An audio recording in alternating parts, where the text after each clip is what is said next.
Hello and welcome to another video, and in this video I'm going to be talking about something a little bit more controversial, I guess, in both science and through social standards out there. People who aren't really a part of the science world but I guess read up on it through the news. What I'm going to be talking about is climate change and its effects on polar bears, because recent research has shown that this is a very real effect and it's a very concerning situation that we're currently facing, or that the polar bears are currently facing, and that we are going to be facing, because not only are the ice caps being affected, the sea levels are being affected, and so are the animals that rely on the sea ice for survival. Without further ado, Without further ado, let's roll that intro and get started. Sorry about the scruff, by the way, I forgot to shave.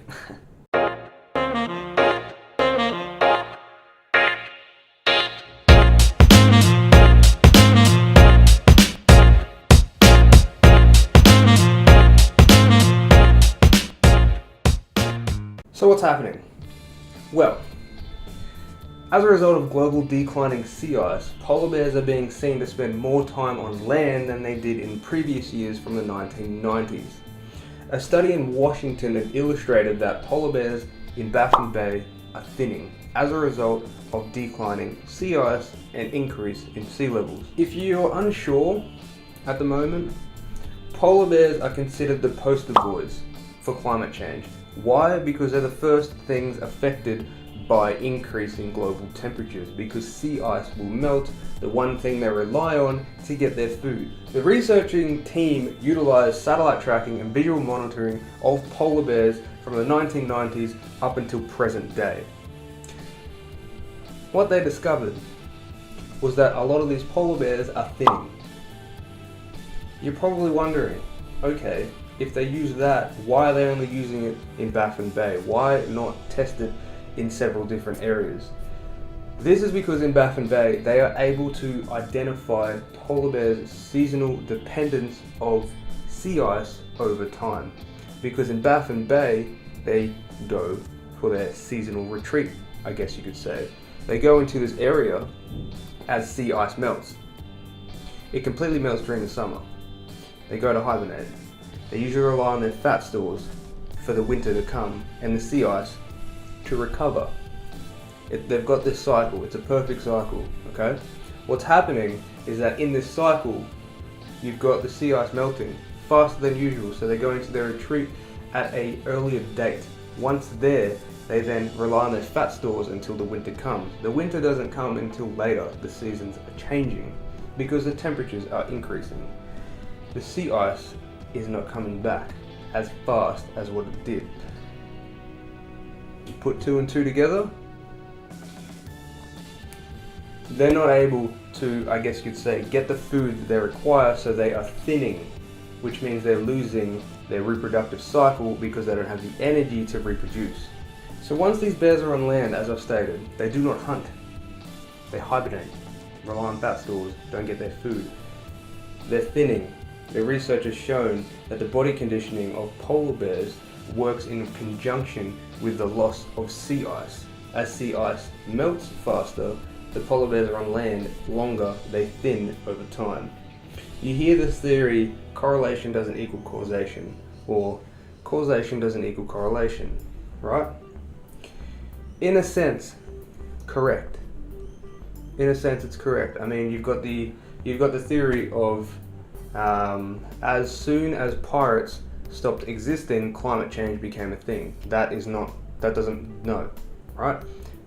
a theory of correlation doesn't equal causation. In this sense, we've got, as polar bears' body conditioning changes, as in i.e. they're thinning, it works in correlation with the decrease in sea ice because it's the one thing they rely on to get their food. Using mathematical models, they then determine that future litters are going to be a lot less. They're going to be reproducing less polar bear cubs than previous years. Future litters are going to decline, which means that a lot of the polar bear populations may or may not die off or be a lot smaller than what they are today. And that wouldn't be a surprise. So how is this happening? Why is this happening? Some of you are probably not even going to be shocked at my answer. Some of you are probably going to be annoyed at my answer. My answer is human-induced climate change is the main culprit to the decreasing numbers and the decreasing body conditioning of polar bears and sea level rise. Ladre, I butchered that. I'm sorry, I'm not even going to keep going. I'll put the name here, put the person here. A scientist from the report has done studies on the effects of climate change and polar bears. And what they found was that polar bear populations are declining or are a lot less than they were 40 years ago. This ultimately means that a lot of the polar bears lose access to their breeding grounds, their feeding sites, as well as their hibernating areas. Okay? Their main food source, seals, they're not able to get to it without the sea ice.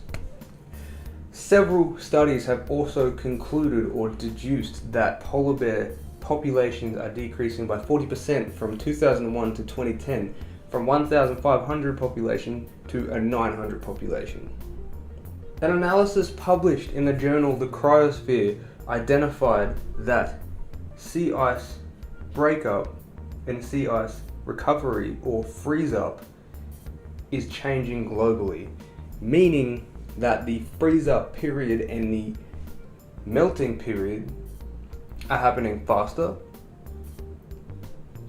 and it's taking longer to get back.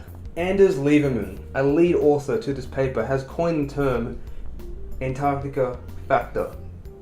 And what this means is that sea ice loss poses the greatest threat and the greatest uncertainty in sea level rise. That couldn't be any more true. And what this means is that, yes, you've got sea ice loss increasing sea level rise. The models show that.